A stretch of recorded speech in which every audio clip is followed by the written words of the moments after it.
I'm Charlotte, and I'm doing the Immersion Project, and this is Portia, and I'm interviewing her. Um, can you give me some demographics about your country of origin?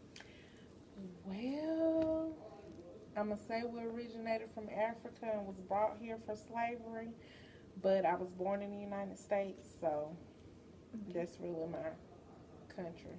What are some issues regarding social oppression and justice affecting persons in your country? Well, as far as justice, with my culture, we have always dealt with racism, slavery, of course, our rights. We had to fight for those, so we've had a lot of justice problems, I would say. Yeah. What do you see as ethical issues regarding service delivery to persons in your country? Some will probably think that a lot of African Americans are on welfare not so that they need it. Some might say they're trying to use the system or beat the system, but a lot of African Americans really do need assistance. Are there enough available resources available?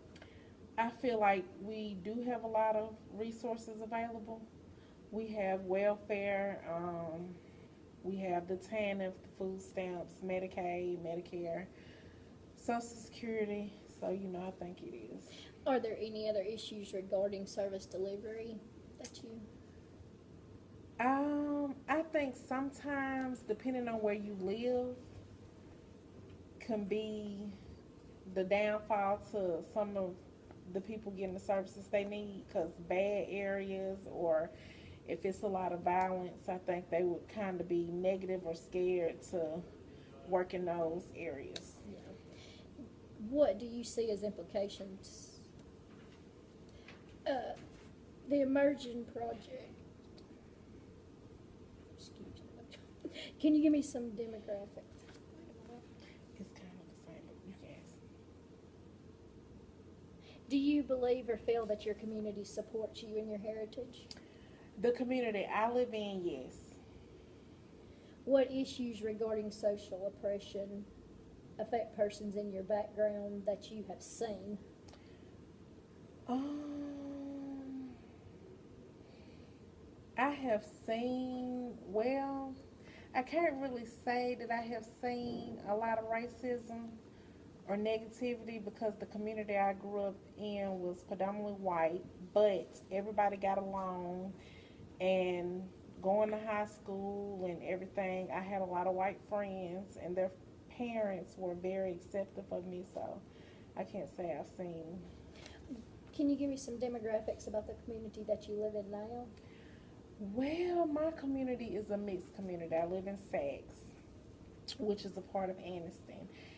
And the neighborhood I live in is a mixture of blacks and whites. So, um, my kids go to a mixed school, which is Saks Elementary. And as far as I see, everybody kind of gets along and everything is okay because it's so many different cultures. Yeah.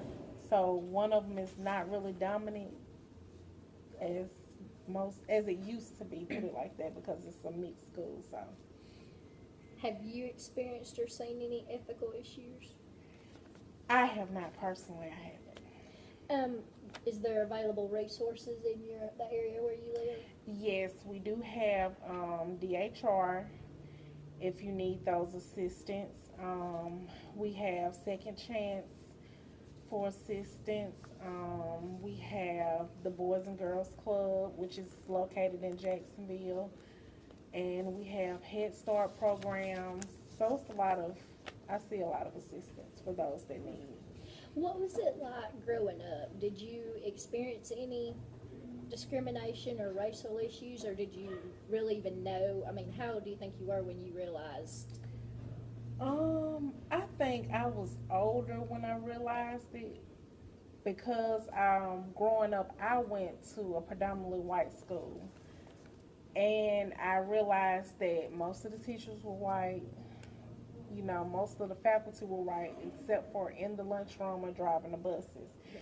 So that kind of made me realize, like, where are we? Right. So that's when I started to realize racism. Um, Like, as in now, how do you feel it's changed? Do you think it's changed for the better or for worse? As far as people being racist and, Ugh. I really don't see a change, to be honest. I see us going backwards, like going back into slavery, racism, people being killed. yeah. I see like we're just going back into time. Time is repeating itself, is what I'm saying now. Yeah. And now you have 3 children. Yes. You have 2 daughters and a son. Yes. Like, how do you think you will worry more about your son going out when he gets older, as we've seen, you know, all the black boys being killed? Yes. I am worried about him and also my husband because it has gotten really bad. Yeah. So yes. Lots of worry about that. Yes. Um, do you think that you worry? I mean, I think all parents worry about their children, but do you think you worry more than somebody who doesn't have to worry about the racial? Yes. I think so. Because of all of the shootings and the killings and people being targeted only because of the color of their skin. So yeah, I think our worry is a lot more than somebody that would be another race. All right. Well, thank you very much. You're welcome.